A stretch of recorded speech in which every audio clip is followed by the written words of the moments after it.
Heads up, it's the Roll Jays podcast, the voice of the Creighton basketball fan.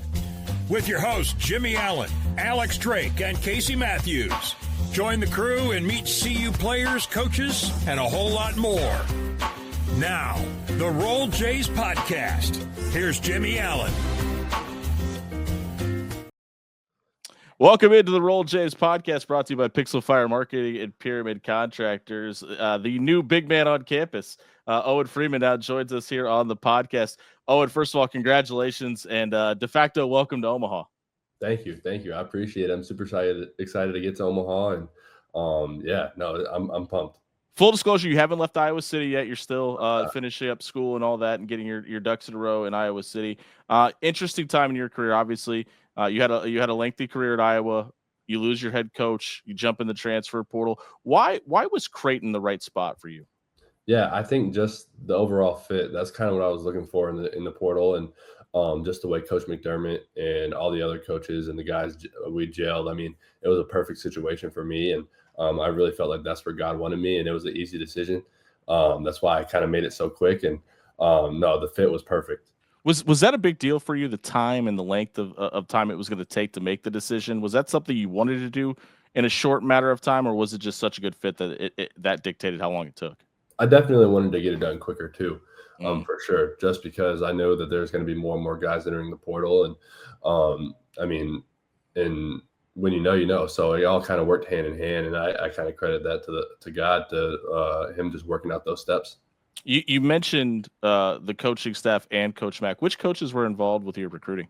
Coach Mack, Coach Kellogg, Trey was, and so was Coach Lou. So I kind of got to talk to all of them. We rotate them on this podcast having discussions, so all of our fans know them very well. I'll be interested to hear your thoughts on Jeff Vanderloo when you leave Creighton.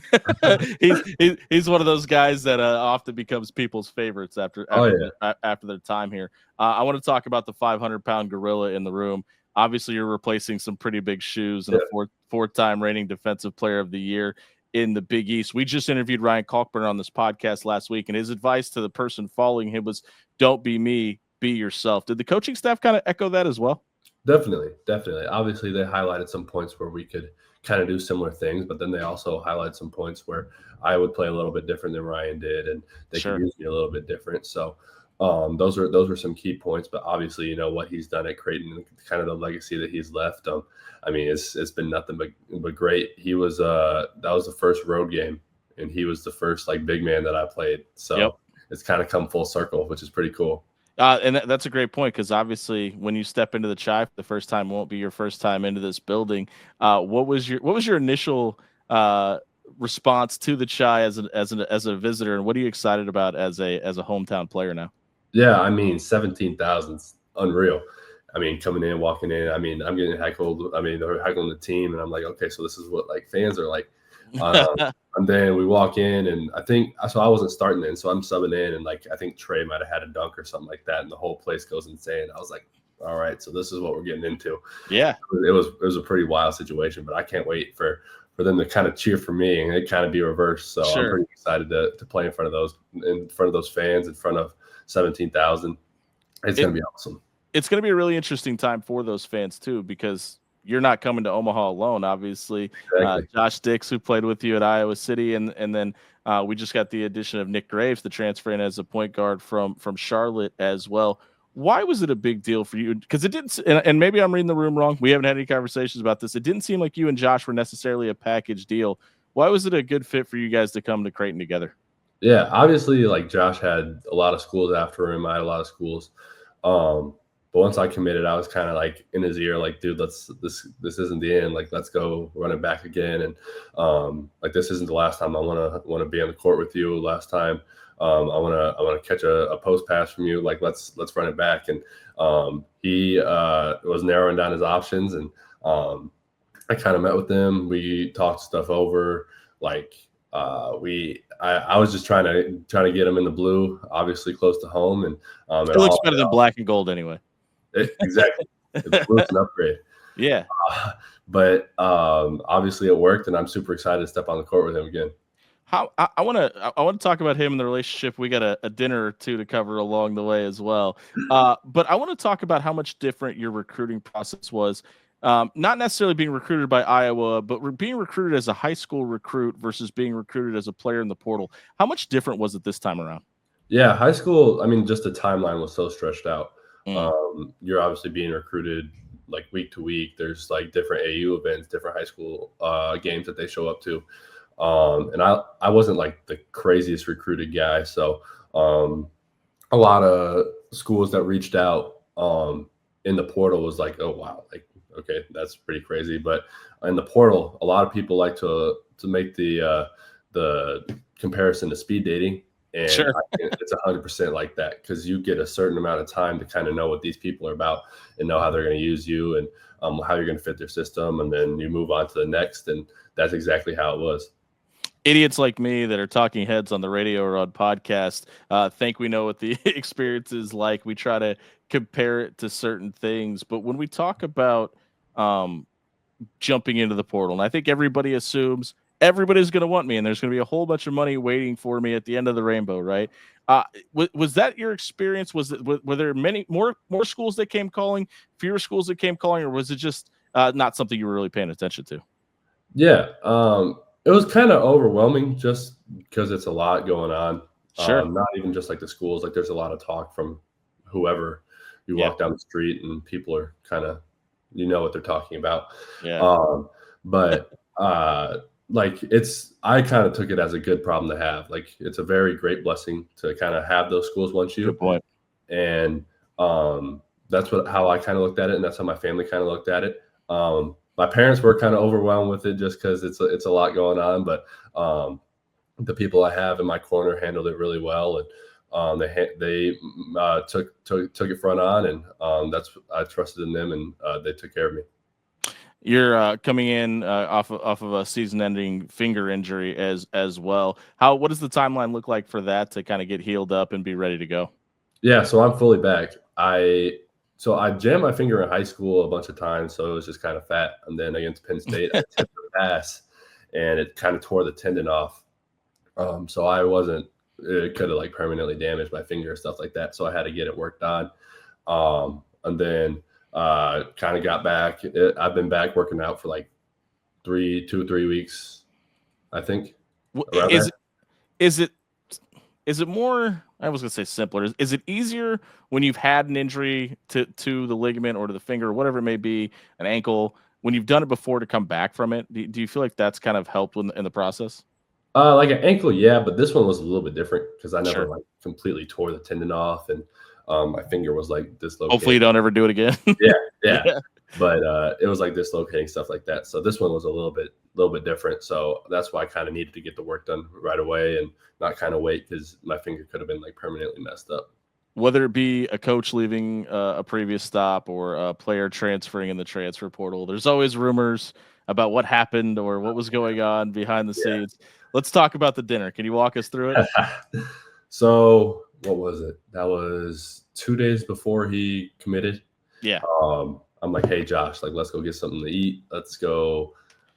Can you disclose the location? It was Estella's. Okay. Yeah, because I knew Josh has like a NIL deal with them. Sure. So shout out to them. Yeah. I can't shout them out because I got to deal with the different people. Okay.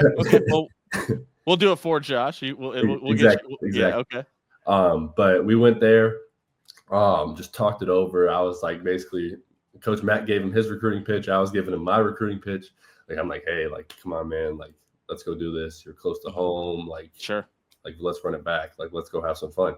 And like, we were just talking over getting some food. And my dad texted me later that night. He's like, man, like you like created your own hashtag. I was like, what do you mean?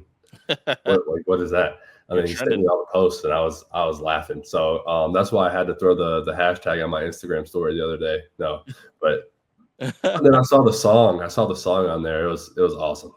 Yeah, and listen, social media just kind of flocked to you guys. It's awesome. As well. But I want to talk. You mentioned Josh is going to be closer to home. He's obviously a Council Bluffs kid. You're going to be further away from home, and you mentioned obviously you're very close with your parents. How are they feeling about maybe traveling out of Big Ten country, not very far out of it, but out of Big Ten country to maybe come see some games a little further away from Illinois? Yeah, they're super excited.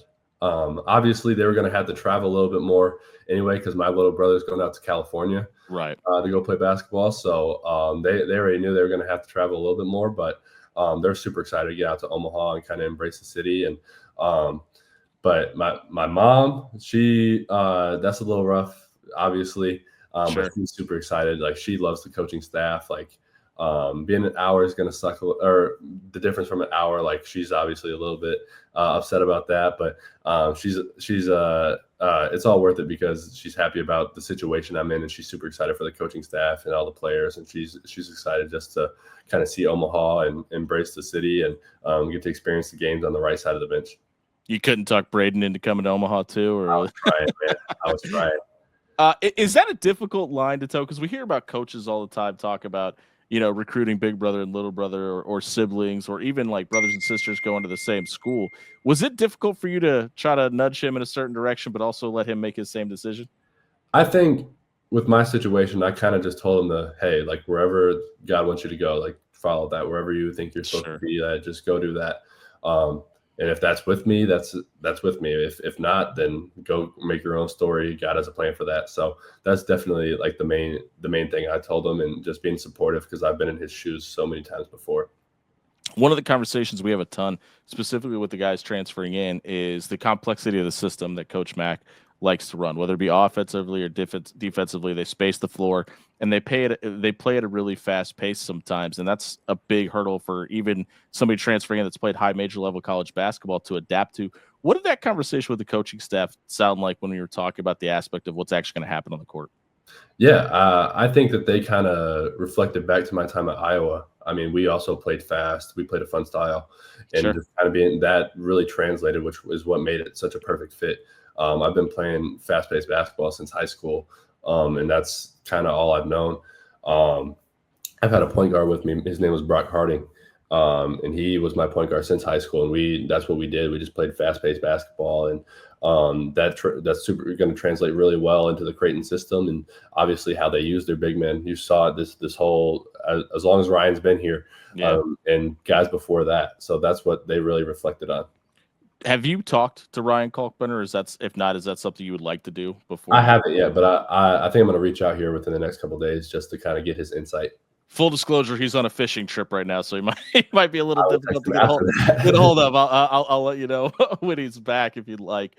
And maybe you don't want to share this. If you don't, that's fine. What's the first question you'd like to ask him? I want to know what it's like just to have those 17,000 behind you, because I've had the 17,000 against me. Yeah, so I just want to know like how like excited those pre-games get, and just being able to run out in front of those people. Like I just want to know, just to see a glimpse of the experience. Obviously, you had some great times in Iowa City as well, and we don't want to diminish that. What was your favorite favorite part about your time at Iowa? Obviously the brotherhood and the brothers that I got to make along the way.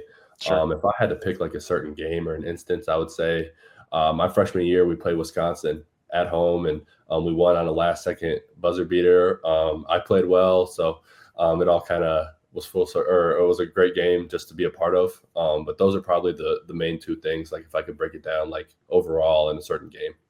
There's a stylistic difference clearly between the Big Ten and the Big East.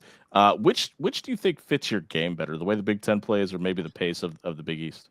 I think both go hand in hand. Obviously, the physicality of the Big Ten, but I feel like the pace of the Big East is definitely gonna. I'm gonna be able to showcase my abilities and my talents, which is why, again, it comes back to that perfect fit.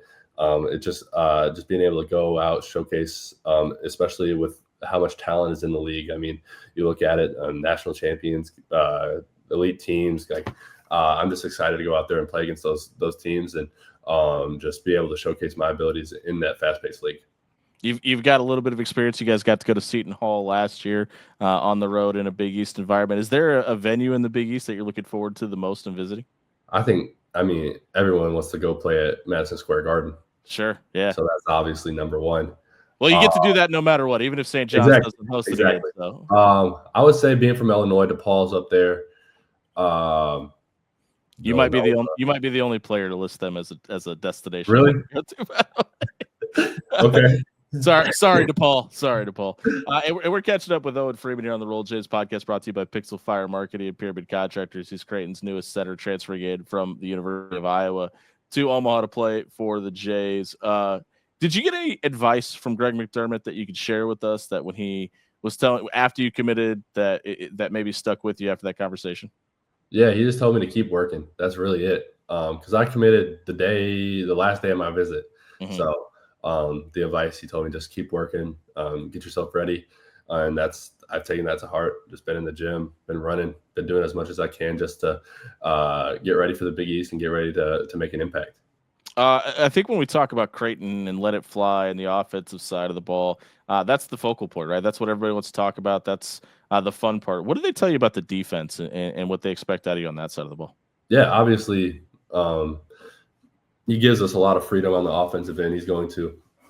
There's a lot of different things we can do there, but defense, like he said, is going to change every game. So we're going to have to be really locked in on that. And especially me, being the 5-man, he said that there's different things that we can do, different things that we can try. And that was like one of the first questions I asked him on the phone, is like how he was going to use me in like a ball screen action. He's like, well, there's different things that we could do, just depending on how he coaches me. So and what he sees on the floor. So it's going to be a lot of fun. We're gonna try a lot of things, and I'm excited. Was there anything in particular about Omaha that sold you on the visit that you were excited about? So I never really knew Omaha was that big. Like, obviously we came in. You thought we were in a cornfield too?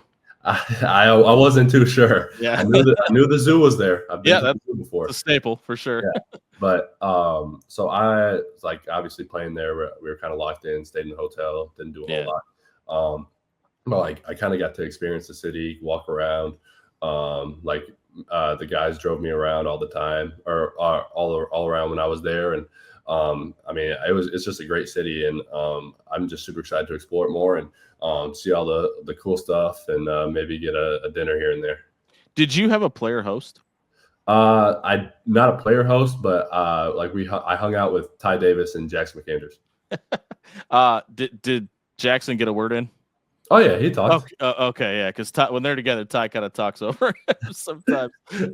What about, obviously those two guys, freshmen this year, but made pretty big impacts? You referenced Madison Square Garden, and Ty clearly had a great game there. And Jackson, due to an injury, was thrusted into the starting role this year.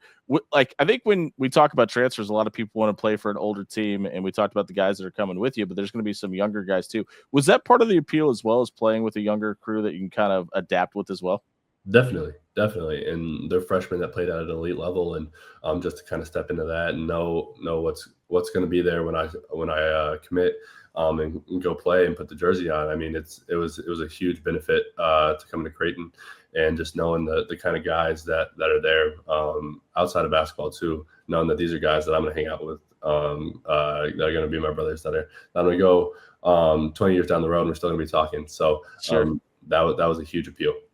What's next for you? Obviously, you still got to pack up and get out of Iowa City eventually, if they let you leave. But what does the next couple of months look like for you, for the off season, from a moving standpoint, and obviously a schooling standpoint? Yeah, so I think we arrive in Omaha June 1st for summer stuff. But the next couple of months, I'm kind of just still packing up my stuff. I still have to finish school here, so just getting that ready. I'll spend a lot of time. I'll go home for a little bit and continue to work out, getting my cardio in shape, working on my game, expanding my game, staying in the weight room. Just kind of the key points, and just working on myself for sure. Everybody wants to fix college athletics and talk about the things that are wrong with the transfer portal and NIL and collectives and revenue sharing and all that. It seems like you were relatively pretty positive about the recruiting process and the transferring process. Is there anything you would have liked to have been different about the process, or were you fine with the way everything went?